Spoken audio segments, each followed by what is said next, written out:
నేడు హైదరాబాద్లో సమాజ్వాదీ పార్టీ ఆధ్వర్యంలో విజన్ ఇండియా సమ్మిట్ జరగనుంది. యూపీ మాజీ ముఖ్యమంత్రి అఖిలేష్ యాదవ్ అధ్యక్షతన సమ్మిట్ జరుగుతుంది.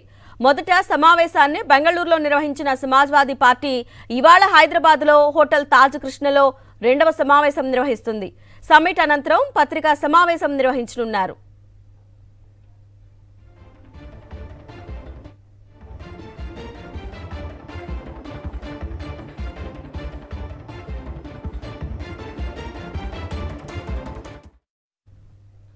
మావోయిస్టుల వ్యతిరేక ఆపరేషన్లో భద్రతా దళాలు భారీ విజయాన్ని సాధించాయి.